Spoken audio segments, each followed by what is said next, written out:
ఈ ప్రత్యేకమైన యవనస్తుల సదస్సులో యవనస్తులకే కాదు, ఇక్కడ అన్ని రకాల ప్రజానీకం ఉన్నారు. మధ్య వయస్కులు ఉన్నారు, యవనస్తులు ఉన్నారు, సేవకులు ఉన్నారు. నిలబడిన వర్తమానం కేవలం యవనస్తులకు మాత్రమే కాక మనిషి అన్న ప్రతి ఒక్కడికి వర్తించే వర్తమానం అవసరం.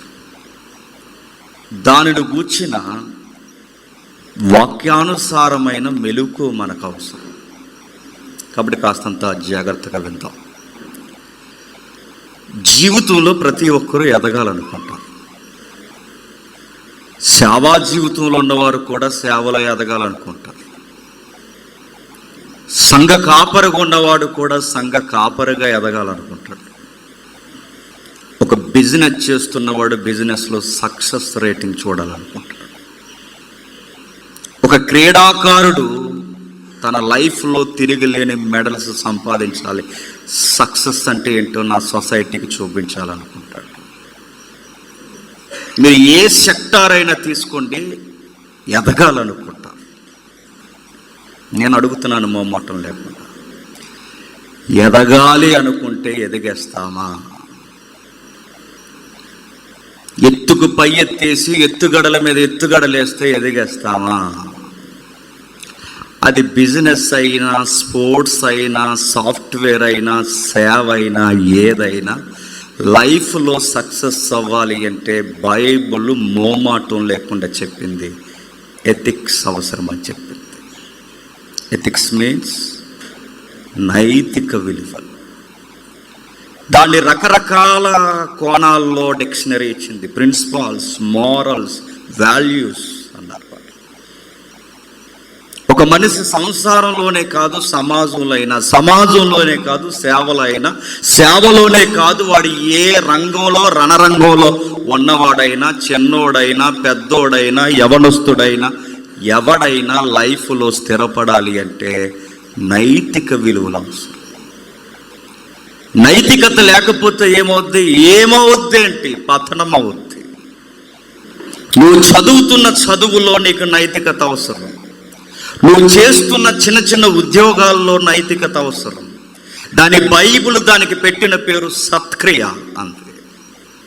నువ్వు సత్క్రియ చేస్తే తలెత్తుకునే ఫ్రాడ్ ఫీలింగ్ ఉంటుంది. నువ్వేమాత్రం లూజ్ మైండ్ సెట్ ఉంటే నిన్నెవడో పాడు చేయాల్సిన అవసరం లేదు. నిన్ను నువ్వే పాడు చేసుకున్న దానివి అవుతావు, పాడు చేసుకున్నవాడు అవుతావు. జీవితంలో ఎదగాలి అంటే ఏదైనా మీరు చూడండి, ఈ నైతిక విలువలు ఫాలో అవ్వాలి. మీరు పెద్ద పెద్ద సంస్థలు మీరు ఎప్పుడైనా చూసినప్పుడు ఆ కంపెనీ లోపలికి వెళుతున్నప్పుడు బయట శిలాపలకాలు ఎడతారు, ఈసారి చదవంటే. అలాంటి చదవరు, వాల్ పోస్టర్లు చదువుతారు. శిలాపలకాల మీద కొన్ని విలువలు రాస్తారు. అది సాఫ్ట్వేర్ కంపెనీ అయినా. ఇక్కడ ఉన్నారు బాబ్జీ గారు, వాళ్ళ రన్ చేసే గోల్డ్ షాప్ ముందైనా దాని ముందు కొన్ని టైటిల్స్ రాస్తారు.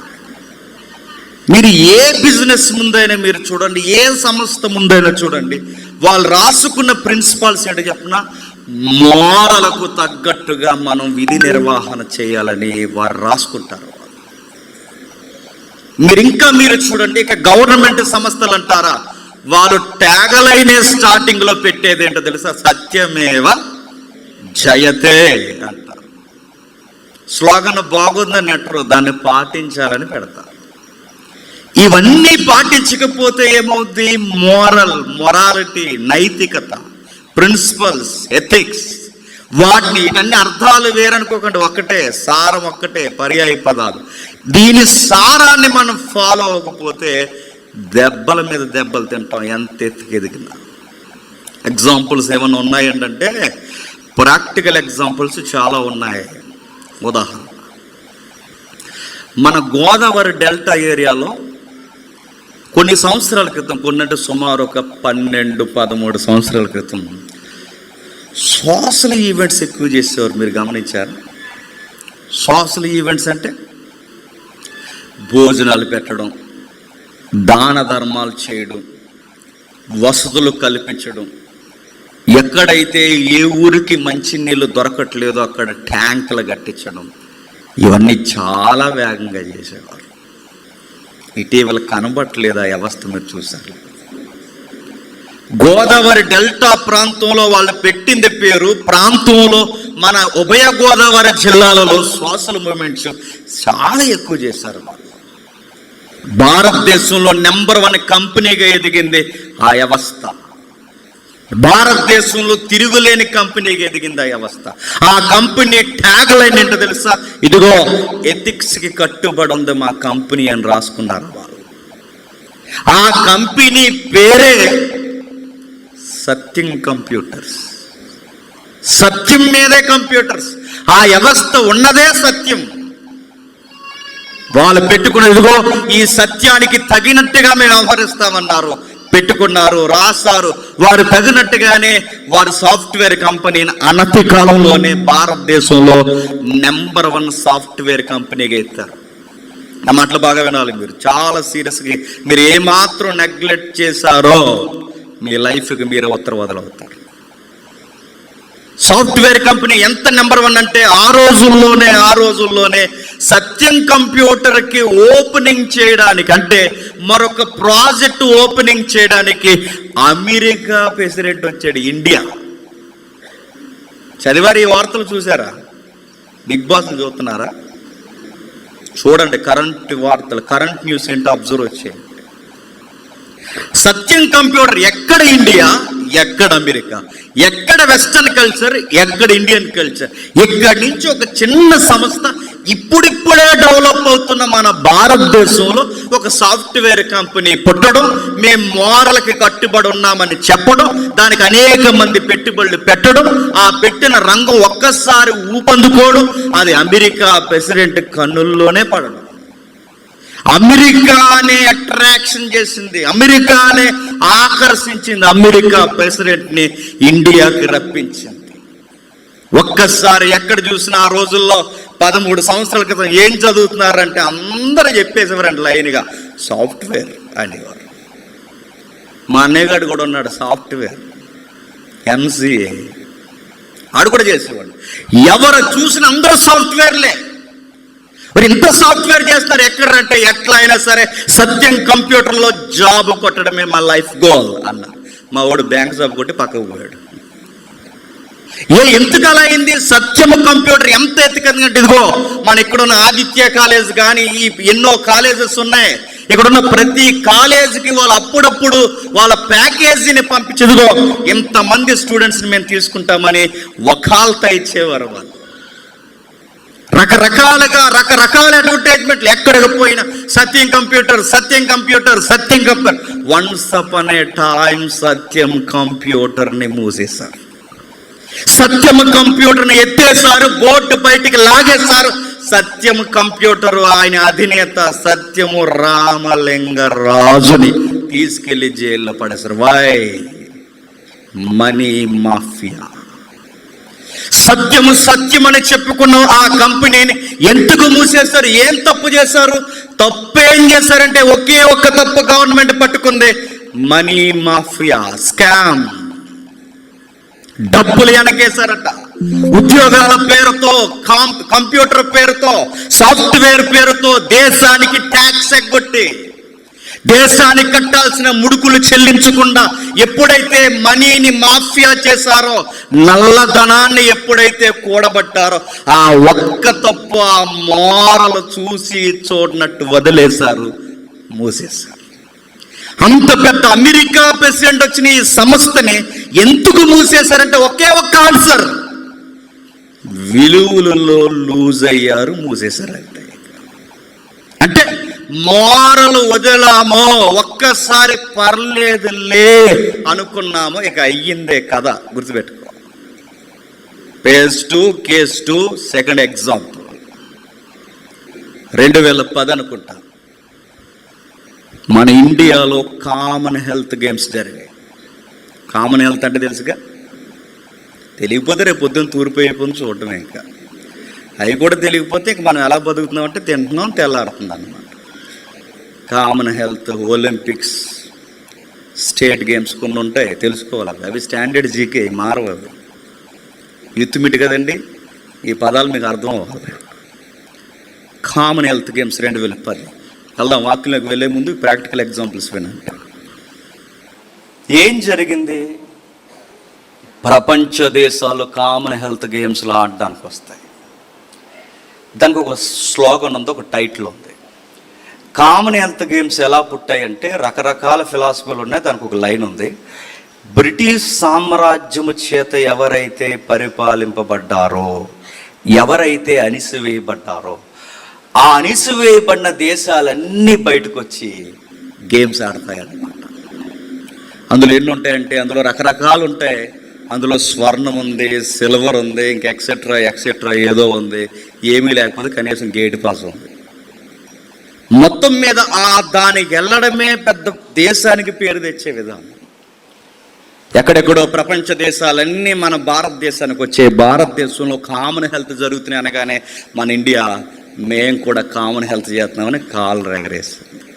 ఎందుకంటే కామన్ హెల్త్ గేమ్స్ పెట్టడం అంటే చిన్న విషయం కాదండి. మన ఈదులాడే ఫుట్బాల్ కాదు, మన ఈదులాడే వాలీబాల్ కాదు కామన్ హెల్త్ అంటే.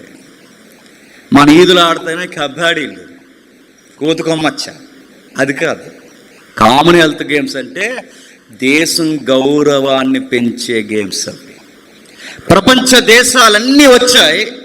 మన దేశంలోకి వచ్చిన తర్వాత ఒక్కసారి ఇప్పుడు మన దేశం వాళ్ళకి షెల్టర్స్ ఇవ్వాలి. 4 రోజులు జరుగుతాయి గేమ్స్. 4 రోజులు జరిగే గేమ్స్కి ఇప్పుడు వాళ్ళకి షెల్టర్ ఇవ్వాలి. షెల్టర్ ఇవ్వాలంటే కొత్తగా ఇప్పుడు గెస్ట్ హౌస్లు కట్టాలి. గెస్ట్ హౌస్లు కడుతున్నారు, హోటల్స్ కడుతున్నారు. 4 రోజులు జరిగే గేమ్స్కి రకరకాల స్టేడియంస్ని మొత్తాబు చేస్తున్నారు.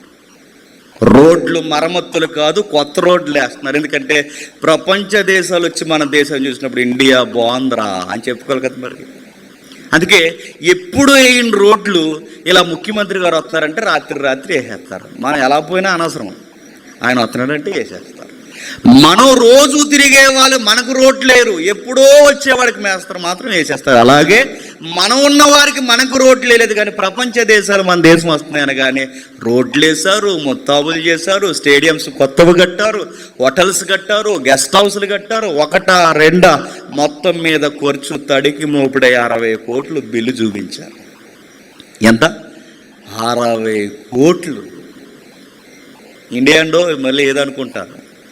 ఇండియా కామన్వెల్త్ గేమ్స్కి పెట్టిన పెట్టుబడి ఎంతో తెలుసా? 60 కోట్లు 2010. ఆ 2010లో 60 కోట్లు పెట్టి అమ్మయ్యా మేము బాగా చేసామనుకున్నారా? బాగా చేయం కాదు, తెర మీదకి ఇంటర్నేషనల్ న్యూస్ తీసుకొచ్చింది చెప్పిన బాగా కాదు, బిగ్ స్కామ్ జరిగింది అన్నారు. స్కామా అంటే మాఫియా జరిగింది, అంటే మోసం జరిగింది. అంటే ఇండియాలో ఈ కామన్వెల్త్ గేమ్స్ మీద తప్పుడు సంకేతాలతో ఆ రోజు స్పోర్ట్స్ మినిస్టర్ ఎవరైతే ఉన్నాడో మీరు వెళ్ళి గూగుల్లో చూసుకోండి. ఆ స్పోర్ట్స్ మినిస్టర్ ఎవరైతే ఉన్నాడో బిగ్ స్కామ్ చేశాడు. వాడు ఏం చేశాడు? స్టేడియంస్ కడుతున్న దగ్గర పర్సంటేజ్ పక్కకు లాగాడు. ఖర్చు పెట్టింది 10 రూపాయలు, దోసేసింది 90 రూపాయలు. రోడ్లేసే దగ్గర 10 రూపాయల ఖర్చు, లాగేసింది 90 రూపాయలు జమ. ఇలా ప్రతి దాని మీద గెస్ట్ హౌస్లు, స్టేడియంస్, రోడ్లు, ఇక 1 కాదు 2 కాదు, పెద్ద పేరు వస్తుందని ఎక్స్పెక్ట్ చేసిన ఇండియాకి పెద్ద పేరు రాలేదు. ఏమొచ్చింది చెప్పనా? ఆ ఇండియాకు వచ్చిన పేరు చెడ్డ పేరు వచ్చింది. ఏమని పేరెట్టారు? ఇదిగో కామన్వెల్త్ గేమ్స్ జరిపించిన గొప్ప భారతదేశం అని లేదు, స్కామ్ ఇండియా అన్నారు. మోసం చేసిన ఇండియా అన్నారు. విదేశీయులను కూడా చూడకుండా అగౌరవపరిచిన ఇండియా అని రాసేశారు. ఎక్కడెక్కడో రాసినందుకు 60 కోట్లు ఆ రోజు స్పోర్ట్స్ మినిస్టర్ తినేశాడు. అంతే. కామన్వెల్త్ గేమ్స్ వలన ఆయన చేసిన మోసానికి బోర్డు అంత దేవాలయ ఎత్తేసింది. చూసారా? ఒక్క తప్పు చాలు, అది సాఫ్ట్వేర్ అయినా ఎగిరిపోద్ది. ఒక్క తప్పు చాలు, అది స్పోర్ట్స్ అయినా ఎగిరిపోద్ది. ఒక్క తప్పులు చాలు. నైతికంగా ఒక్క తప్పు చేశామో ఇక అయిపోయింది అంతే. కేస్ 3 3 ఎగ్జాంపుల్ విందాం. BCCI ఉంది కదండి, 3 స్టిక్కులు, ఒక బ్యాట్, అవతల నుంచి ఒక తేగ గింజిపోతామని ఇక్కడ ఉండి. సరిగ్గా మంచి కూడికలు జరుగుతున్నాయంటే కూడికలకి ఉపవాస కూడికలు కూడా వచ్చి వెనకాల చెత్తగాళ్ళు క్రికెట్ స్కోర్ ఎంతో చూసే పనికి మానవులు చర్చలో ఉంటారు తెలుసా. ఆ క్రికెట్ కొరకు చెవులు కోసేసుకుని, ఆ క్రికెట్ కొరకు ఏవేవో కోసేసుకుంటారుగా. ఆ క్రికెట్ బోర్డులో జరిగే లొసుకులు మన భారతీయులే బయట. బీసీసీఐ మీరు చూడండి, అంబట్టి రాంబాబు అనుకుంటా, రాయుడు అంబట్ట ఎవరు, రాయుడు ఆడాడు ఆడాడు ఆడాడు ఆడాడు పల్లెటూరు కుర్రోడు, జిల్లా స్థాయి నుంచి రాష్ట్ర స్థాయి నుంచి దేశమే, ఎవడబ్బా ఈడన్నంతగా కనబడ్డాడు. కానీ ఆ వ్యక్తిని సెలక్షన్ చేయలేదు. వై? బీసీసీలో ఉన్న దరిద్రం ఏంటి చెప్పిన, కొలగజ్జి. ఆ దరిద్రపు కొలగజ్జి అందులోకి రావాలి అంటే, అయితే ఆ పై తరగతులు ఎవరో 3 తరగతులు ఉన్నాయిగా, పైన తల, భుజం, ఉదరం ఉన్నాయిగా. ఈ పైనున్న ఈ 3 కేటగిరీలకు సంబంధించిన వాడు అయితేనే, ఆ జంజి వేసుకుంటేనే అందులోకి సెలక్షన్ చేస్తారు. లేదా సెలక్షన్ చేయరు. నువ్వు ఎంత బాగా అంటే ఆడు, నువ్వు ఎంత బాగా అంటే చెయ్యి, కానీ అందులోకి తీసుకెళ్ళి ఈ మధ్య కాండ్రకిచ్చి ముఖం మీద వస్తున్నారని తప్పక అక్కడక్కడ ఒక్కొక్క లోపల తీసుకుంటున్నారు. బీసీసీఐలో జరుగుతున్నది ఏంటి? ఇదిగో కొలగజ్జి. ఈరోజు అనేకమైన కప్పులు తీసుకురావాల్సిన ఇండియా కొన్నిసార్లు అవమానాలతో ఎందుకు తిరిగి వచ్చింది? అక్కడ ఆడేవాళ్ళు కాదు, మనోళ్ళు ఉంటే చాలు అనుకున్నారు అంతే, మన కులమోడు ఉంటే చాలు అనుకున్నారు. అందుకే ఈ రోజుకి మన భారతదేశపు జట్టులో ఆ లసుకులు ఉండడం వల్లనే ధైర్యంగా ఆడలేకపోతున్నాం. ఏదో గాల్లో దీపంలాగా ఆడుతున్నారు, అయితే అటు లేకపోతే ఇటు. మీరు చూడండి, స్టార్టింగ్ 3-4 వికెట్లు పడిపోయాయో, ఇక మిగిలినదంతా రద్దే. మీరు చూడండి కావాలంటే. ఆస్ట్రేలియాను చూడండి, చిట్ట చివరి బ్యాట్స్మెన్, చిట్ట చివరి బౌలర్ వరకు వాడు బ్యాటింగ్ చేస్తాడు, ఆస్ట్రేలియా వాడు. ఇంగ్లాండ్ చూడండి, వాడు చిట్ట చివరి వరకు బ్యాటింగ్ చేస్తారు. మన వాళ్ళు 4 చేస్తారు. మరి వీళ్ళందరూ ఎవరు అలా ఉంటారు అంతే. వీళ్ళందరూ ఎలా వచ్చారు? రికమెండేషన్లు, క్యాస్ట్, రకరకాల. ఇంతకన్నా కామెంట్ చేయకూడదు, ఎందుకంటే నన్ను కామెంట్ చేస్తారు. 1 కాదు 2 కాదు. ఇదిగో బీసీసీలో ఉన్న లొసుకు ఏంటంటే, ఇదిగో కొలగజ్జి. ఫిబా ఫుట్బాల్ దగ్గర జరిగేది చెప్పండి, బెదిరింపులు. మన రోడ్ ఎక్కారు కదా రెజ్లర్స్, ఆ బీజేపీ ఎంపీ ఆడపిల్లని అలా రోడ్డు మీద ఊరేగించేస్తున్నాడు. చూడండి, స్వర్ణాలు తేవలసిన వారు రోడ్ల మీద పడుతున్నారు. ఎందుకంటే అక్కడ ఏ లొసుగు జరుగుతుందో మీరు వార్తల్లో చూస్తున్నారు. ఫిబా ఫుట్బాల్లో కూడా బెదిరింపులు. ఇంకా ఓబర్ క్యాబ్స్ ఉన్నాయిగా, క్యాబ్స్ ఎంత బాగా ఎదిగిందండి. ఒకప్పుడు మనకి ఏమన్నా కావాలంటే వెహికల్ కావాలి, ఇప్పుడు ఏమన్నా కావాలంటే జస్ట్ ఏమీ లేదు, ఆ టైంలో బయటికి వెళ్ళి ఓబర్ బయటకు వచ్చి అది టక నొక్కితే టకమని వెహికల్ వస్తుంది, టకమంది. తర్వాత దాన్ని మూసేసే పరిస్థితులు వచ్చాయి ఆ సంస్థను. ఎందుకో తెలుసా? ఆ సంస్థను మూసేయడానికి కారణం, ఆ డ్రైవర్ ఎవడైతే ఉన్నాడో ప్రయాణికులతో తప్పుడుగా ప్రవర్తించాడు. ఆ ఒక్క తప్పు చాలు ఓబర్ వ్యవస్థను మొత్తం ఊపేసింది. మీరు ఎక్కడైనా మీరు చూడండి, ఎంత పెద్ద సంస్థనైనా అది దివాలా ఎత్తేయాలంటే కారణం ఏంటి చెప్పండి? నైతికతను మర్చిపోవడం. నైతికతను ఎప్పుడైతే మర్చిపోతామో ఇక ఆ రోజే మన వ్యవస్థలన్నీ మూసుకుపోతాయి. రాజకీయ పార్టీలు ఎత్తేయాలంటే ఏంటంటే సూత్రం, రాజకీయ పార్టీలు ఎత్తేయాలంటే సూత్రం ఏమీ లేదు. ఇదిగో ప్రజలు డబ్బు తినేసాడని ఆ వార్త బయటకు వస్తుంది, వాళ్ళకి పార్టీకి మనుగుడు పోయినట్టే. జరుగుతుందిగా కరెంట్ న్యూస్, ఏపీ పాలిటిక్స్ ఈటెక్కిపోతున్నాయి రోజుకి. చూసారుగా, నువ్వు దొంగరా అంటే మరి నువ్వెవడోరా అన్నారట. నువ్వు 420 అంటే మరి నువ్వే 20రా అని అడిగారట. ఈరోజు ప్రజల్లో అపనమ్మకం, ఓటింగ్ రేపు జరగబోయే ఎలక్షన్ టైంలో అపనమ్మకం ఏర్పడడానికి కారణం ఏంటో చెప్పిన, మళ్ళీ మనీ మాఫియా. చివరికి పాలిటిక్స్ 40 సంవత్సరాల చరిత్ర ఉన్న పాలిటిక్స్ అయినా, 75 సంవత్సరాల వ్యవస్థ కలిగిన కాంగ్రెస్ లాంటి సీనియర్ పార్టీలైనా, ఏ పార్టీ అయినా ఒక్క మచ్చ మీద వేసుకుందో ఇంకంతే ఇకపోతుంది.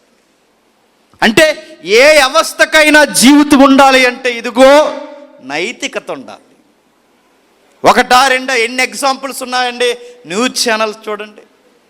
ఒకప్పుడు విలేకరులు అంటే, ఒకప్పుడు న్యూస్ ఇచ్చేవాళ్ళంటే ఏదో ఒక నైతికతకు పడి అవసరమైతే ప్రాణాలు ఇచ్చేవారు న్యూస్ ప్రపంచాన్ని జీవించాలని. ఇప్పుడు ఈ పార్టీకి 4 ఛానళ్ళు, ఆ పార్టీకి ఒక 4 ఛానళ్ళు, ఈడు దంపుడు ఈడిది, ఆడు దంపుడు ఆడిది. మరి వాస్తవాలు చెప్పే ఛానల్స్ లేవురా, అవి ఎప్పుడో పోయాయిరా. మరి ఈ secular channels, main line channels అన్నీ ఏం చెప్తారా? ఆ తలకాయ మన బొంద చెప్తే ఏం చెప్తే, ఆడి డబ్బులు ఇస్తే ఆడి కోసం చెప్తే, ఈ డబ్బులు ఇస్తే వీడి కోసం చెప్తే, మరి నిజం చెప్పేవాళ్ళు ఎవరున్నారు? ఏమీ లేదు. ఈరోజు మీరు చూడండి, న్యూస్ లీడర్స్ కూడా ఏమైపోయారు చెప్పండి? పతనమయ్యారు. ఇక ఇంకా 4వది చూడండి, వికీలీక్స్ అని ఒక వ్యవస్థ ఉండే, తెలుసా? తెలుసుకోండి ఇవన్నీ తర్వాత అన్న. వికీలీక్స్ అంటే ఒక దేశానికి తెలియకుండానే ఆ దేశం యొక్క సమాచారాన్ని బయటికి తెచ్చే దిట్టున్న వ్యవస్థ వికీలీక్స్. అతను కూడా అరెస్ట్ చేసి లోపల పడేశారు. అమెరికా వణికిపోయింది, ఇజ్రాయెల్ వణికిపోయింది, రష్యా వణికిపోయింది, చైనా వణికిపోయింది. ప్రతి ప్రధానమంత్రి లొసుకులు మొదలుకొని గవర్నమెంట్ లొసుకుల వరకు బయట పెట్టాలంటే వికీలీక్స్. కానీ విషయం ఏంటి చెప్పనా? దాన్ని కూడా మూసేశారు. అంటే దాని అధినేత ఎవడైతే ఉన్నాడో ఒక అమ్మాయి ఆడి మీద కేసు పెట్టింది, అయిపోయింది.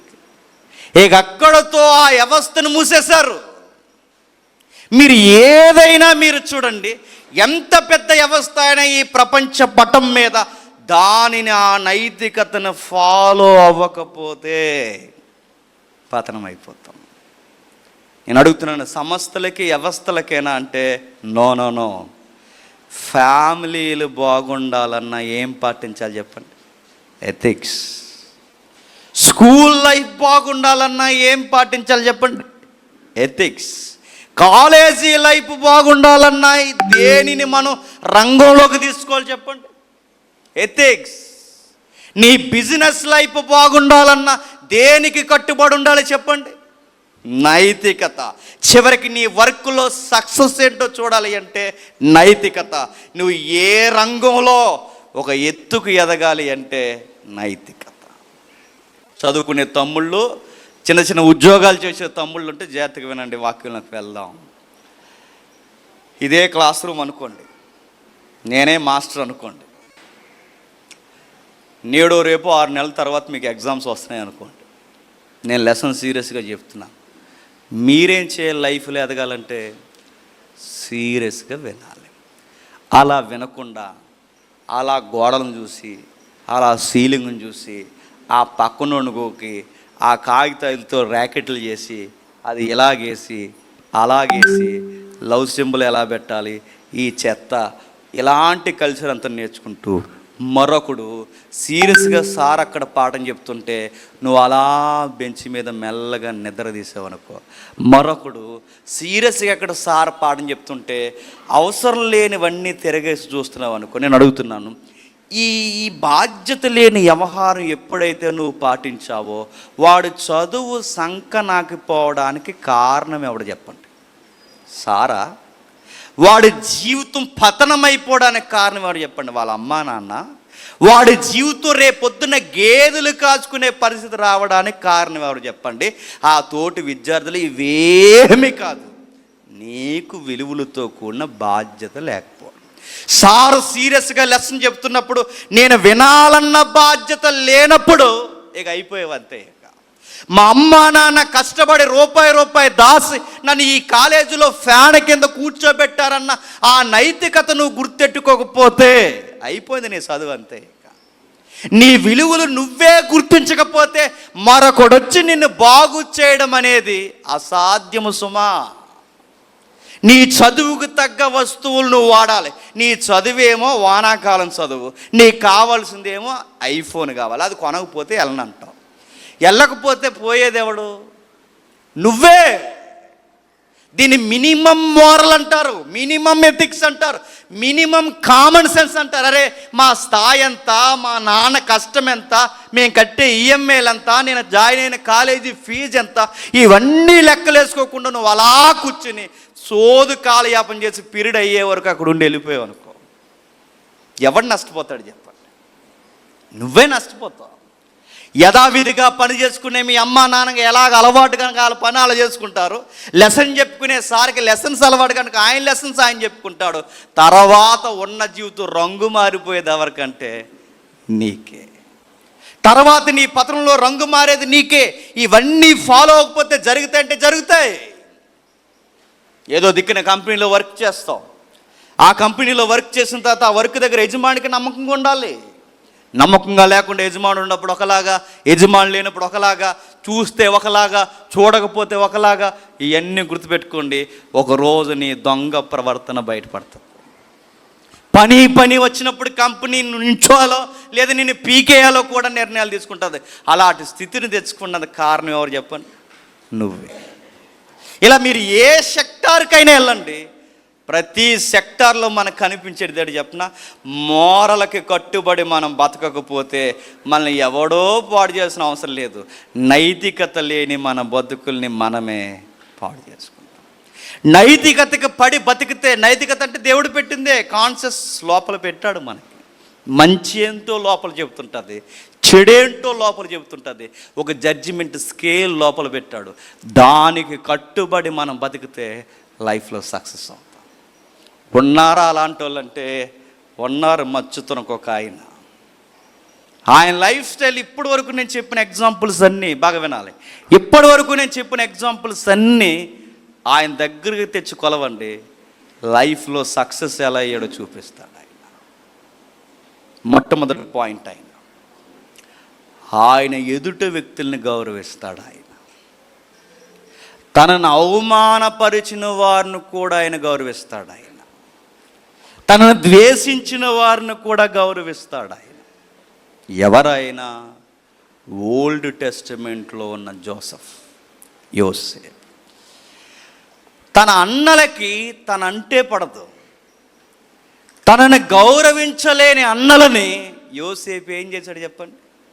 గౌరవించాడు. That is moral. గుర్తుపెట్టుకో. నిన్ను ప్రేమించేవాడినే కాదు నువ్వు ప్రేమించాల్సింది, నిన్ను ద్వేషించేవాడిని కూడా లైఫ్లో సక్సెస్ అవుతావు. గుర్తుపెట్టుకో, రాసుకో ఇది. లైఫ్లో ఎప్పుడు సక్సెస్ అవుతామంటే నిన్ను అట్రాక్షన్ చేసేవాళ్ళే కాదు, నీకు పడని విరోధ భావంతో ఉన్న వారిని కూడా నువ్వు అట్రాక్షన్ చేసేలా వాడి ఎదుటి నీ లవ్ ఎక్స్పోజ్ ఉండాలి. యోసేపట గౌరవించని తన అన్నలను తానే గౌరవించాడట. లైఫ్లో ఎలా ఎదిగాడంటే కొన్ని అధ్యాయాలు చూడండి, 39 అధ్యాయం నుంచి ఆయన జీవితం భలే అనిపిస్తుంది. ఎలా ఎదిగాడు మీరు జాగ్రత్తగా ఒక మాట చూడండి. యోసేపు గారు ఒక ఇంట్లో ఉండేవాడు, తెలుసు కదండి. ఆ ఇంట్లో ఉన్నప్పుడు ఆ ఇంటి యజమానుడట ఏముందో ఏమి లేదో ఎప్పుడు లెక్కలేదట. అసలు ఏముందో ఏమి లేదో లెక్కలేదు. ఎందుకు లెక్కలేదు? లెక్కలేయడు. ఆ కుర్రోడు ముందు ఇలా 1000 రూపాయలు కట్టపడేసిన, ఆ కుర్రోడు ముందు 10 రూపాయలు కట్టపడేసిన, ఆ కుర్రోడు ముందు 1,00,000 రూపాయలు పడేసిన, ఎక్కడున్న డబ్బులు అక్కడే ఉంటాయి తప్ప రూపాయి తీయడు. చూసారా ఆయన మోరల్ ఎలా ఉందో? మనము నాన్ జేబీలో డబ్బులు మాయమైపోతుంటాయి. అందుకే ఎదగరు, గుర్తుపెట్టుకోండి. అమ్మ దాసిన పోపు డబ్బాలో డబ్బులు మిస్ అయిపోతే ఎవడున్నాడు ఇంట్లో? ఆ దొంగ. ఎవడో చెప్పండి? ఈ గాలి తిరిగే ఈడే ఆ దొంగ. నేను అడుగుతున్నాను, నీ సొంత ఇంట్లోనే నువ్వు నమ్మకంగా లేకపోతే రేపొద్దున దేవుని ఇంట్లో దేవుడు నీకు సక్సెస్ ఇస్తాడా? ఎవడోగాక ఎవడో గుర్తుపెట్టుకో. నాన్న జేబులో డబ్బులు మిస్ అవుతున్నాయి, అమ్మ దాచిన డబ్బులు మిస్ అవుతున్నాయి. ఇవన్నీ ఎవడు మిస్ చేస్తున్నాడు? ఎవడు దొంగలిస్తున్నాడు? ఎవడో వీడే దొంగతనం చేస్తున్నాడు. అదే డబ్బులు యోసేపు తన ఇల్లు కానీ తన పొరుగువారు, తనకి సంబంధం లేని, ఏ బంధం లేని ఆ పరాయి వ్యక్తి అధికారి దగ్గర ఆ ఎదురుగా ఎన్ని డబ్బులు ఉన్నా ఎప్పుడు తీయడట. విషయం ఏంటి చెప్పినా, ఆ ఇంట్లో డబ్బులన్నీ యోసేపు చేతిలోనే మారుతుంటాయట. మనమైతే ఏం చేద్దామండి? చాలా మార్చేద్దాం. యోసేపు ప్లేస్లో మనమే ఉంటే, యోసేపు ప్లేస్లో అడుగుతున్నాను, సత్యం రామలింగరాజు ఉంటే ఏం చేస్తాడు చెప్పండి? ఐగుప్తీనే కొనిద్దరండి. యోసేపు ప్లేస్లో ఆ స్పోర్ట్స్ ఎవడైతే ఉన్నాడో ఆ ఎంపీ వాడుంటే, ఆ కామన్వెల్త్ గేమ్స్లో దోసేసిన 60 కోట్లు దోసేసిన ఆ దొంగ ఆ యోసేపు ప్లేస్లో ఆ ఇంట్లో ఉంటే ఏం చేస్తాడు చెప్పండి? పిరమిడ్ కట్టేద్దుడు. కానీ యోసేపు చూడండి, వాళ్ళ ఇంట్లో డబ్బులన్నీ అతని చేతి మారుతున్నా ఎప్పుడూ అధికారాన్ని ఉపయోగించి దొంగ లెక్కలు ఎప్పుడు రాయలేదట. రూపాయి ఇచ్చావా, రూపాయి ఉంచుతాడు. 10 ఇచ్చావా, 10 ఉంచుతాడు. 100 ఇచ్చావా, 100 ఉంచుతాడు. దానికి ఎక్స్ప్లెనేషన్ ఇవ్వడు, దానికి వివరణలు ఇవ్వడు. మరి నీ జీతం సార్, ఇంత డబ్బులు నా చేతులు మారినా ఆ రూపాయి కూడా మీరు ఇస్తేనే తీసుకుంటాను. ఎంత బాగుందో ఒకసారి చూడండి. ఆదికాండం 39వ అధ్యాయం, ఆదికాండం 39వ అధ్యాయం, ఆదికాండం 39వ అధ్యాయం ఒకసారి చూద్దాం. ఆదికాండం 39వ అధ్యాయం మొదటి వచనం చూడండి.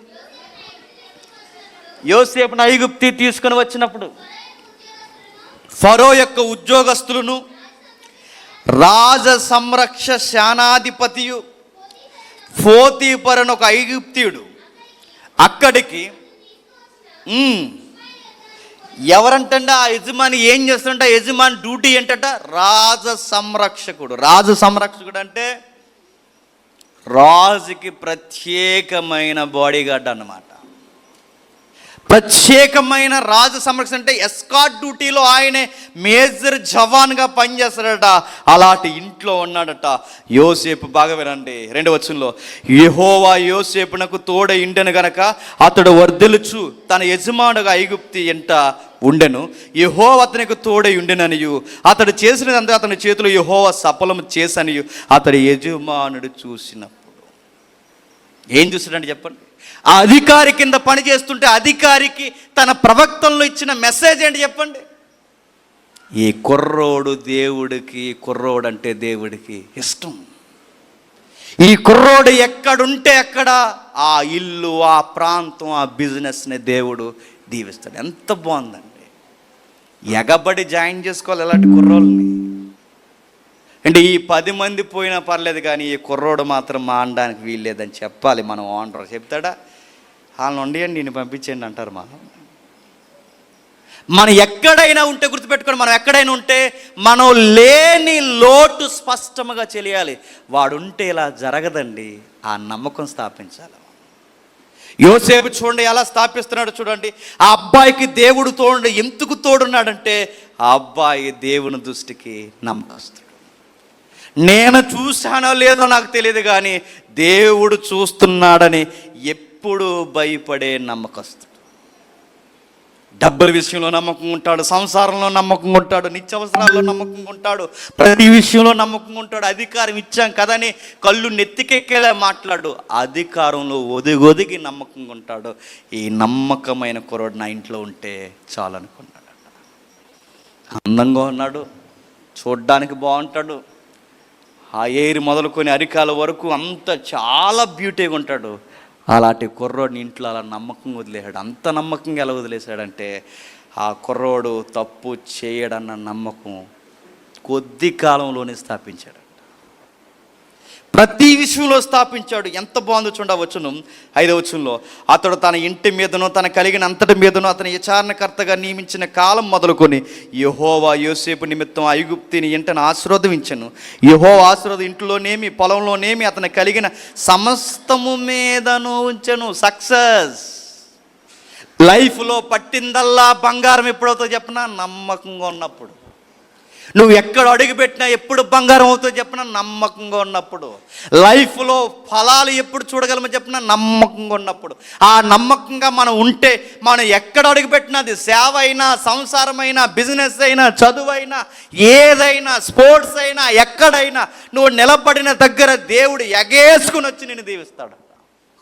దేవుడు ఎదురొచ్చి నిన్ను దీవిస్తాడట. నువ్వు ఏం చేసినా ఆ చిన్న పని, 10 రూపాయల పనిని కూడా దేవుడు ఫలభరితంగా మారుతాడు. ఎప్పుడు ప్రభువా అంటే ఎథిక్స్ని ఫాలో అయినప్పుడు, మోరల్ని ఫాలో అయినప్పుడు, జీవితంలో ఎదుగో ఈ విలువలకు పడి చావాలని నిర్ణయం తీసుకున్నప్పుడు మన నిర్ణయాలే మన రింగిని లైన్ చేస్తే, మన నిర్ణయాలే మన లైఫ్ డిసిషన్ను కూడా నిర్ణయింపబడి ఉంటాయి. గుర్తుపెట్టు. యోసేపు ఎంత బాగున్నాడు చూడండి. ఒక ఇంట్లో ఉంటే ఆ ఇంట్లో మనిషి చెప్తున్నాడు, తనకి కలిగినదంతా యోసేపు చేతికి అప్పగించి.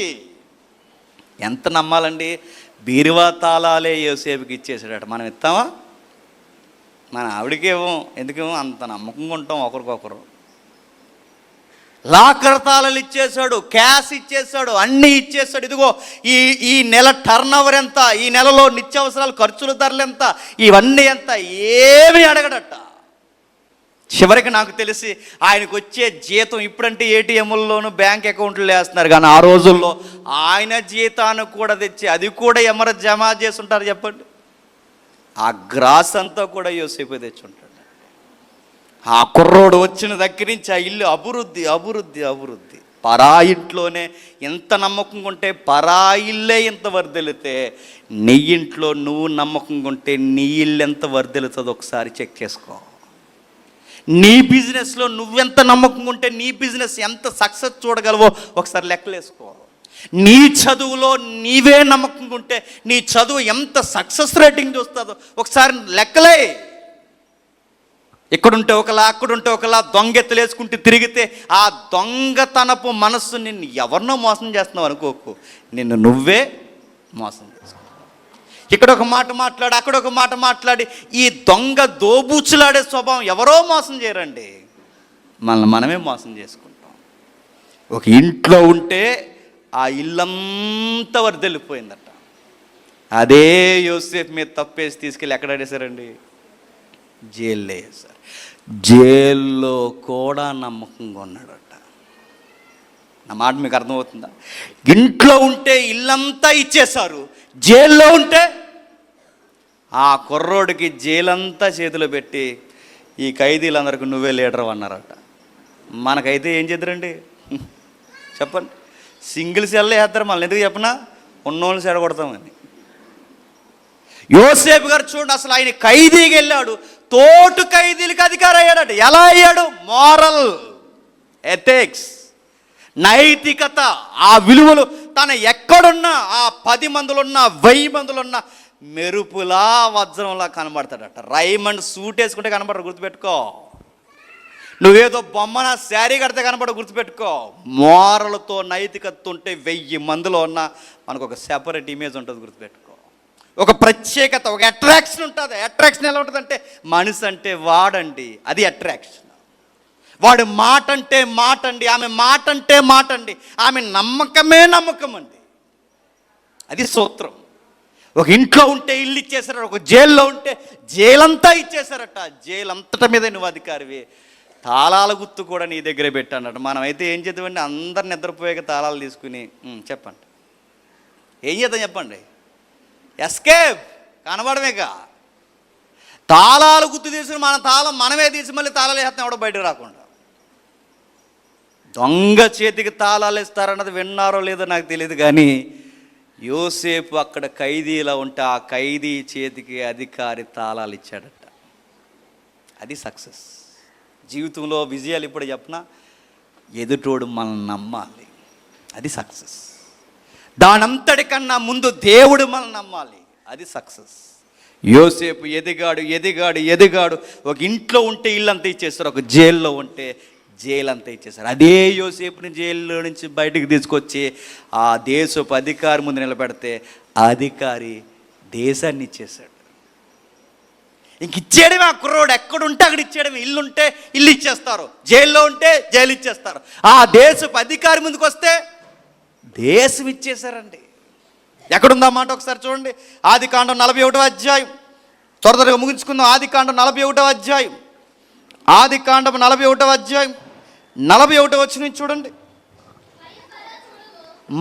మరియు ఫరో చూడుము, ఐగుప్తి దేశం అంతటి మీద నేను నియమించి ఉన్నాను.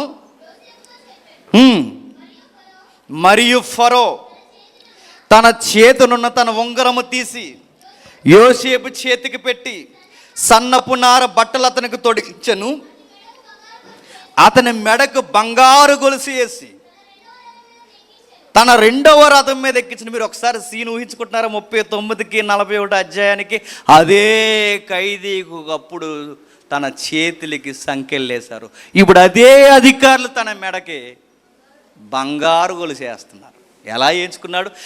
చేతులకి చైన్ వేయించుకున్నవాడు మెడలో బంగారు గొలుసులు ఎలా వేయించుకుంటున్నాడంటే మోరలకి కట్టుబడి నిలబడ్డాడు, నైతికతకి కట్టుబడి నిలబడ్డాడు. కనుక ఆ దేశం ఆశ్చర్యపోయింది. బంధించిన ఆ దేశమే నీకు మేము దాసోహమని తలదించుతున్నారు. నీ మేధాశక్తికి సవాలు, నీ నమ్మకత్వానికి సవాల్ చేస్తున్నాం. ఇదిగో నీ నమ్మకత్వానికి సలాం కొడుతున్నాం అన్నారు. ఎంత నమ్మకస్తువయ్యా! ఉంగరం పెట్టారట, గొలుసులు తొలగించారట, బంగారు కడియాలు పెట్టారట, తన రెండవ రథం మీద ఎక్కించారట. ఏ ఊర్లో అయితే దొంగ దొంగ దొంగ ఆంటీ గారితో ఏదో చేసున్నాడు, దొంగ దొంగ దొంగ అని అన్నారో అదే దేశపు ప్రజలు మంచి బెంచ్ కారు మీద తీసుకొచ్చారట. ఎవరిని? ఆ రోజుల్లో బెంచ్ అదే కదండి. మంచి బెంచ్ కారు మీద గొలుసేసి ఉంగరాలు పెట్టి అవన్నీ తీసుకుని వస్తుంటే ఆ దేశం అంతా ఏం చేశారు చూడండి, వందనము చేయడని అతని ముందర జనులు కేకలు వేసి, వందనం అంటే సలాం సర్జీ అన్నారట. ఎవరైతే దొంగల్లా చూసారో వాళ్ళందరూ సలాం కొట్టి, సార్ సార్ ఐగుప్తి నమస్కారాలు ఎలా ఉంటాయి చెప్పిన, ఇలా దండం పెట్టి ఇలా తలదించాలి. మొత్తం యోసేపుకి దేశం అంతా తలదించిందట. మొత్తం యోసేపుకి దేశం అంతా తలదించడం కానీ వింతైన మాటలు చూడండి. అట్లా ఐగుప్తి దేశం అంతటా అతన్ని నియమించిన. మరియు ఫరో యోసేపుతో, ఫరోని నేనే అయినను, ఆ మాట భలే ఉంటుందండి. రాజుని నేనే అయినను, పేరుకు రాజుని నేను కానీ అఫీషియల్ రాజు మాత్రం నీవే అంటాడు. నేను తెర ముందు కనబడతానేమో కానీ తెర వెనక మొత్తం నడిపించేది అవసరమైతే తెర ముందు కూడా నడిపించాల్సింది నీవే. రాజును నేనే అయినను నువ్వు సెలవు లేకుండా ఐగుప్తి దేశం అంతటా ఏ మనుషుడు తన చేతినైనను కాలునైనను ఎత్తకూడదని చెప్పడం లైఫ్లో సక్సెస్. ఒక ఖైదీ దేశానికి అధిపతి అవుతాడని ఎప్పుడైనా అనుకున్నావా? కానీ నమ్మండి, దేవునికి నమ్మకంగా ఉండండి. మీరు ఎంత పెంటల మీద పడిపోయినా దేవుడు అందరూ మీకు సలాం కొట్టే స్థాయికి తీసుకెళ్తాడు. ఓపికగా నమ్మకంగా. ఎందుకంటే ఆ కుర్రోళ్ళు కొన్ని మోరల్స్ ఉన్నాయి. ఆ మోరల్స్ ఏంటి చెప్పిన, తనను ద్వేషించే వారిని తిరిగి ద్వేషించడు, ఎదిగాడు. తనను దూషించే వారిని తిరిగి దూషించడు. ఆ అబ్బాయి ఎక్కడున్నా మీరు చూడండి, పోతీఫర్ ఇంట్లో ఉంటే పోతీఫర్ భార్యను కూడా గౌరవించాడు, నిందేసిన ఆవిడ్ని గౌరవించాడు. ఒకవేళ ఈ పనికి మాలిందే చేసింది ఇదంతా నాకు సంబంధం లేదని ఒక్క మాట బయటకు చెబితే తన సంసారం చేయగలదండి ఆ దేశంలో. కుర్రోడు గౌరవించాడు, బయటట్లేదు. ఆ కుర్రోడు వదిలేశాడు, తన నింద మీదేసుకుని ఆ జైల్లోకి పోయి బాధపడి 4 మాటలు చెప్పాడేమో కానీ ఎక్కడ నోరిప్పు చెప్పాడో. పైగా ఆ యజమానుడు చాలా బాగా నమ్ముతాడు యోసేపుని. ఆ నమ్మకంలో, సార్ ఎప్పుడైనా డబ్బులు తీసానా? తీయలేదు. ఎప్పుడైనా లెక్కలు మార్చానా? అలాంటి నమ్మకమైన నన్ను మీ ఆవిడ చెబితే ఎలా నమ్మేస్తున్నారు సార్ అని చిన్న కిర్రెట్టాడు అనుకోండి, ఏమవుతుంది చెప్పండి? మొత్తం రోడ్లు నాకించాడు అలా ఆయన. కానీ ఎప్పుడు చెప్పలేదు. ఏమనుకోండి చెప్పినా, ఒంటరైనా నేను ఎక్కడైనా ఉండగలను, ఈ దంపతులు విడిపోకూడదు అనుకోండి. అది మోరల్, అది నైతికత. అందుకే ఆ అబ్బాయి ఆ మోరల్స్ ఉన్నాయి కనుకే లైఫ్లో ఎదిగాడు. తన భార్యను, తన ఎవరైతే యజమాని భార్యను గౌరవించాడు, పోతీఫర్ని గౌరవించాడు, జైల్లో ఉంటే ఆ జైలు అధికారిని గౌరవించాడు. లైఫ్లో మళ్ళీ ఎదగాలంటే సూత్రం ఏంటి చెప్పినా, ఎదుటి వ్యక్తులను గౌరవించాడు. ఆ పోతీఫర్ నా ఇంట్లో ఉంటే ఇంట్లో వాళ్ళందరినీ గౌరవిస్తాడు, ఆ జైల్లో ఉంటే ఆ జైల్లో వాళ్ళందరినీ గౌరవిస్తాడు. ఫరో ముందు నిలబడితే నాకన్నా నువ్వే గొప్పడు అన్న ఫరోను గౌరవిస్తూనే ఉంటాడు. తను ఎక్కడికి పోయినా తన మోరలు తగ్గించాడు. అందుకే తను ఎక్కడున్నా కానీ ఎదిగాడు. ఏసేపు దొంగల రాయుడు, యోసేపు ఆ గాదులు గుడాంస్ కట్టించాడుగా. ఏంటి, ఒక్క కామన్వెల్త్ గేమ్కి ఒక్క స్టేడియం కట్టిస్తేనే మొత్తం 60 కోట్లు దోసేశారు. ఆ కామన్వెల్త్ గేమ్స్కి ఒక్క గేమ్స్కి 60 కోట్లు దోసిస్తే మొత్తం ఐగుప్తి గుడాంస్ అన్ని నువ్వే కట్టించా నీ నా చేతుల్లో పెడితే మనం ఎంత దోసేస్తామండి? గుడాంనే దోసేస్తాం, గుడాంలో సొరుగు దోసేస్తాం. కానీ ఆయన గుడాంస్ కట్టిస్తున్నప్పుడు ఆ కోల్డ్ ఏజ్, ఆ రెస్ట్ తీసుకుని ఆ గుడాంస్ ఏవైతే ఉన్నావో ఒక్క రూపాయి కూడా వెనకేయలేదు. ఎంత నమ్మకస్తుడు చూడు. జీవితంలో ఎప్పుడు ఎదుగుతామంటే డబ్బులు కాదండి, నైతికంగా ఎప్పుడైతే నమ్మకంగా ఉంటామో అప్పుడు ఎదుగుతాం. అందుకే యోసేపు చూడండి, అన్నలను గౌరవించాడు, అధికారిని గౌరవించాడు, జైలు అధికారిని గౌరవించాడు, ఆ పైన ఉన్న ఫరోను గౌరవించాడు, అందరినీ గౌరవించాడు. ఇంత నమ్మకస్తం ఈయనకి ఎలా వచ్చిందంటే ఒకే ఒక్కటి, తన ముందున్న విశ్వాసం కర్తయు దాన్ని కొనసాగించువాడైన యేసు వైపు చూశాడు. యోసేపులో ఎవరున్నారు చెప్పనా? యేసుక్రీస్తు. తాను కొనసాగించు యేసు వైపు చూశాడు. యేసుక్రీస్తు వారికి ఆ మోరల్స్ ఉన్నాయి. ఆయన దూషింపబడి బదులు దూషించలేదు. యోసేపులో చూడండి, ఆయన్ని బెదిరించాడు, ఆయన తిరిగి బెదిరించలేదు. ఇవన్నీ యోసేపులో ఉన్నాయి చూడండి. తను హింసించిన వారికి యోసేపు అన్నం పెట్టాడు, తను హింసించి సిలువేస్తున్న వారికి యేసుక్రీస్తు వారు ప్రాణభిక్ష పెట్టాడు. జీవితంలో ఎప్పుడు ఎదుగుతామంటే ఇది గుర్తుపెట్టుకోండి, ఒకటి నమ్మకం, రెండు ఎదుటి వ్యక్తుల్ని హానర్, గౌరవించడం. ఎదుగుతామండి జీవితంలో. నువ్వు ఎక్కడెక్కడెక్కడో ఉన్నా దేవుడు నిన్ను అక్కడ ఉంచాడు. ఒకరోజు తీసుకెళ్ళి ఉన్నతమైన స్థానంలో ఎవరో ఒకరు నీకు నమ్మి ఒక వస్తువు ఇచ్చారా, నీ వస్తువు అయితే ఒకలా, పక్కోడు వస్తువు అయితే ఒకలా వాడకు. ఆ ఇచ్చినోడు చూస్తాడు లేదో నాకు తెలియదు, కానీ నీ దేవుడు చూస్తాడు, గుర్తుపెట్టుకో. నీకెవరైనా నమ్మి ఏదన్నా స్వాస్థ్యం ఇచ్చారా, ఆ స్వాస్థ్యాన్ని నమ్మకం గుంచు. నీ స్వాస్థ్యం అయితే ఒకలా, ఎదుటోడు స్వాస్థ్యం అయితే ఒకలా ఉన్నావా, నీ దేవుడు నేను గమనిస్తాడు, గుర్తుపెట్టుకో. నీ పట్ల నీకున్న భద్రత ఇతరుల పట్ల కూడా ఉండాలి. అలా ఉంటే దేవుడు మనల్ని దీవిస్తాడు. అలా ఉన్న జాబితాలు ఉన్నాయంటే ఉన్నాయి. మీకు తెలిసిన సందర్భం ముగిస్తాను. ఇక ఆ మీరు చూసిన సందర్భం మన లూకా సువార్త చదువుతాం. ఆ పరిసయ్యుడు కనబడతాడు మనకి, సమరయుడు కనబడతాడు మనకి. ఆ ఇద్దరిలో మీరు చూడండి, ఎవరు నీతిమంతులుగా తేల్చాడు చెప్పండి? పొరుగువాడి పట్ల ఎవడైతే గౌరవ మర్యాదలు కలిగి ఉన్నారో వారినే దేవుడు గౌరవించాడు. అంటే ఇతరుల పట్ల గౌరవాన్ని, ఇతరుల పట్ల ప్రేమను, ఇతరుల పట్ల నైతికతను, ఇతరుల పట్ల నమ్మకత్వాన్ని ఎవడైతే కనుపరుస్తారో వాడే దేవుడికి నచ్చుతాడు. అందుకే మంచి సమరయుడు 3 రోజులు ఉపవాసాలు ఉండి 3 పూట్ల ప్రార్థనలు చేసి ఇన్ని చేసినోడు దేవుడికి నచ్చలేదట. మరి దేవుడికి ఎవడు నచ్చాడంటే పొరుగువాడిని గౌరవించి, పొరుగువాడి బాధను మీదేసుకుని, ఆడికి ఏదో జరిగితే ఈడికి ఏదో జరిగిపోయినట్టు తెగ బాధపడిపోతున్నారు చూసారా, ఆ బాధపడిపోయే తన మీద వేసుకునే లక్షణం దేవుడికి నచ్చిందట.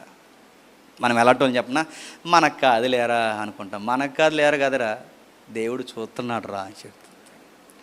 మన ఇంట్లో జరగలేదు కదా కాదు, వాళ్ళ ఇంట్లో జరిగితే నీ ఇంట్లో కన్నీరు వచ్చిందో దేవుడు లెక్కలేస్తాడు, గుర్తుపెట్టుకో. నీ సంఘం బాగుండాలంటే పక్కోళ్ళ సంఘం కూడా బాగుండాలని గుర్తుపెట్టుకో, అప్పుడు ఎదుగుతావు. నీ చదువు బాగుండాలంటే పక్కోడు చదువు కూడా బాగుండాలని గుర్తుపెట్టుకో. అలాగ గుర్తుపెట్టుకో. మనం ఫెయిల్ అయిపోతే ఆడు ఫెయిల్ అయిపోవాలి, లేకపోతే మనకు అన్నం అరగదు. మన ఉద్యోగంలో మనకి మాత్రమే బోనస్లు కాదు, అందరికీ బోనస్లు రావాలని కోరుకో, బాగుపడతాం. ఇలాంటి సక్సెస్ రేట్ వాళ్ళు చూడగలిగారు. యోబుని చూడండి, యోబంతా ఇల్లంతా పాడైపోయింది, ఆరోగ్యం అంతా పాడైపోయింది. నాకొక్కడికి ఇలా ఎందుకు జరిగిందని అనుకున్నాడా? నాకు ఎంత జరిగినా పర్లేదు, నా ఇంటి వారు ఎంత దేశించినా పర్లేదు, నా విమోచకుడు సజీవుడు. చూసారా, నమ్మకంగా ఎప్పుడైతే ఉండిపోయాడో ఆ నమ్మకత్వానికి కేర్ ఆఫ్ అడ్రస్గా ఉన్నారు వాళ్ళు. ఆ మత్తయి సువార్త 7వ అధ్యాయం మీరు చూడండి, ఆ 7వ అధ్యాయం 12లో మనుషులు మీకు ఏమి చేయాలని కోరుకొనుచున్నారో మీరును వారికి అలాగునే, దట్ ఈజ్ మోరల్. మనుషులు మీకు ఏది, ఎదుటోడి దగ్గర నువ్వు ఎప్పుడు మంచిగా, అంటే ఎదుటోడు ఎప్పుడు నీ కొరకు మంచిగా మాట్లాడాలని కోరుకుంటాం. లేదు, ఆడు నిన్ను ఇలా అన్నాడంటే మన మనసు ఎలా ఉంటుందండి? ఎదుటోడు ఎప్పుడు నీ గూర్చి మంచిగా మాట్లాడి నువ్వెలా అయితే కోరుకుంటావో నువ్వు కూడా ఎదుటోడు గురించి అంత మంచిగానే మాట్లాడు, లైఫ్లో సక్సెస్ అవుతావు, జీవితంలో ఎదుగుతావు. మీరు ఎక్కడైనా మీరు చూడండి, ఆ పేతురు పత్రిక చదివితే మతిపోయే విషయాలు రాశాడు. అది ఒక్కడు చూడండి, ముగించుకుందాం ఒకసారి. పేతురు రాసిన మొదటి పత్రిక 3వ అధ్యాయం, పేతురు రాసిన మొదటి పత్రిక 3వ అధ్యాయం 8వ వచనం నుంచి చూడండి. తుదక మీరందరూ ఏక మనస్సుకులై, దీన్ని ఏమంటారు చెప్పనా, క్రిస్టియన్ మోరల్స్, క్రిస్టియన్ ఎథిక్స్ అంటారు వీటిని. ఒకరు సుఖదుఖముల యందు ఒకరు పాలుపడి సహోదర ప్రేమ గలవారై కరుణా చిత్తులను వినయ మనస్సు గలవారై ఉండుడి, ఎందుకంటే ఆశీర్వాదమునకు వారసులగుటకు మీరు పిలువబడుతురు. ఎప్పుడు ఆశీర్వాదాలు సక్సెస్లు వస్తాయట? ఎదుటోలు పట్ల వినయ మనసు ఉండాలి, ఎదుటోలు పట్ల కరుణాసిత్తులై ఉండాలి, ఎదుటోలు పట్ల సహోదర ప్రేమ ఉండాలి. అప్పుడు ఆశీర్వాదానికి సక్సెస్కి కారకులం అవుతాం, జీవితంలో ఎదుగుతామంట. కనుక కీడునకు ప్రతి కీడును, దోషణకు ప్రతి దోషణ చేయక దీవించుడి. మన ప్రార్థనలో, మన మాటల్లో, ప్రభువా మా శత్రువులను దీవించుడి, మా శత్రువులను క్షమించుడి. ఎదుగుతాం జీవితంలో. ఇంకా చెప్తున్నాడు చూడండి, జీవమును ప్రేమించి మంచి దినం చూడకూడవాడు చెడ్డదాన్ని పలకకుండా తన నాలుకను కపటం గల మాటలు చెప్పకుండా తన పెదవులను కాచుకొనవలను. అతడు కీడు నుండి తొలగి మేలు చేయవలను, సమాధానం ఎదిగి దాన్ని ఎంటాడవలను. ప్రభు కన్నులు నీతిమంతుల మీదను, ఆయన చెవులు వారి ప్రార్థనల వైపున ఉన్నవి. కానీ ప్రభు ముఖము కీడు చేయు వారికి విరోధముగుంది. ఎవరి వైపు చూస్తారట? ఆయన కళ్ళు పెద్దవి చేసుకుని, ఎవడైతే ఎదుటోళ్ళని ప్రేమిస్తాడో, ఎవడైతే ఎదుటోళ్ళని దీవిస్తాడో, ఎవడైతే ఎదుటోళ్ళని గౌరవిస్తాడో, ఎవడైతే ఎదుటోళ్ళ మీద జాలి చూపిస్తాడో, ఎవడైతే ఎదుటోళ్ళని మంచిగా ఉండాలని అందరినీ కోరుకుంటాడు, ఎవడైతే నాలుగుని అదుపులో పెడతాడో, ఎవడైతే మాటలు అదుపులో పెడతాడో, ఎవడైతే తన పెదాలను కాచుకుంటాడో, ఎవడైతే దోషణకు ప్రతిదోషణ చేయకుండా ఉంటాడో, ఎవడైతే కీడు నుంచి తొలగిపోతాడో, ఎవడైతే సమాధానం ఎంటాడతాడో, అట్టి వాడిని దేవుడు చూసి దీవించాలనుకుంటాడట. అట్టి వాడిని దేవుడు వాడెక్కడుంటే అక్కడ అడుగడిగిన ఆడ పట్టిందల్లా బంగారం చేస్తాడట. మీ సంసారాలు అదిరిపోవాలంటే సూత్రం అదే, నమ్మకంగా ఉండండి. మీ చదువులు అదిరిపోవాలంటే సూత్రం అదే, నమ్మకంగా ఉండండి. మీ సేవలు అదిరిపోవాలంటే సూత్రం ఒకటే, నమ్మకంగా ఉండండి. ఎందుకంటే నీతిమంతుల మీద తన కన్నులను ఉంచి ఉన్నాడు, నీతిమంతుల ప్రార్థన మీద తన చెవియొగ్గి ఉన్నాడు. ఈ సూత్రాలు ఎప్పుడైతే పాటిస్తామో, ఇదిగో ఆ నీతిమంతుడనే యోసేపు జీవితంలో ఎదిగాడు. ఆయన ప్రార్థన చేస్తే పరలోకం వింటది, ఆయన మొరపెడితే పరలోకం ఒక్కసారి అటెన్షన్లోకి వస్తుంది. ఆ యోసేపు మీద ఎప్పుడూ దేవుని కన్నులు తీక్షణంగా చూస్తాయి. ఆయన జీవితంలో ఎదిగాడు. మీరు కూడా ఎదగాలంటే యవనస్తులకి సూత్రం నేను మరలా చెప్తున్నాను, మీ అమ్మా నాన్న ముందే కదా నమ్మకం, వాళ్ళున్నా లేకపోయినా నమ్మకంగా ఉంటుంది. మీ పాస్టర్ గారు ఎదురుగున్నప్పుడే కాదు, మీ పాస్టర్ గారు లేకపోయినా నమ్మకం ఉంది. ఎందుకంటే వీళ్ళెవరు చూస్తారో లేదో నాకు తెలియదు, కానీ ఆయన ఎప్పుడు 24 hours చెప్పండి మనల్ని చూస్తాడు. ఒక పుస్తకం చదివినా ఏం చదువుతున్నామో చూస్తాడు, ఒక మొబైల్ వాట్సాప్ వాడుతున్నా ఆ వాట్సాప్ ఎలా వాడుతున్నామో చూస్తాడు. మనం ఎన్ని లాకులు వేసినా ఆయన ముందు లాక్ వేయలేము గుర్తుపెట్టుకోండి. మనం ఎంత మెసెంజర్ దాచేసినా, ఇన్స్టాగ్రామ్ దాచేసినా ఆయన దగ్గర ఇంటెలిజెన్స్ డిపార్ట్మెంట్ ఉందని మాత్రం మర్చిపోకండి. ఆయన ప్రతీదీ చూస్తాడు. నువ్వు చేసే పనులను బట్టే నీకు సక్సెస్ ఇవ్వాలా ఇవ్వకూడదా తూకాలేస్తాడు. జాగ్రత్త, తూకాలేస్తాడు. యవనస్తుల సదస్సులో ఈ మార్నింగ్ సెషన్లో మీరు గుర్తుపెట్టుకోండి, నమ్మకం, ఎథిక్స్, మోరల్, దీనికి ఎప్పుడైతే మీరు నిలబడతారో మీరు జీవితంలో ఎదుగుతారో. దేవుడు మిమ్మల్ని దీవించిన ఆమేన్.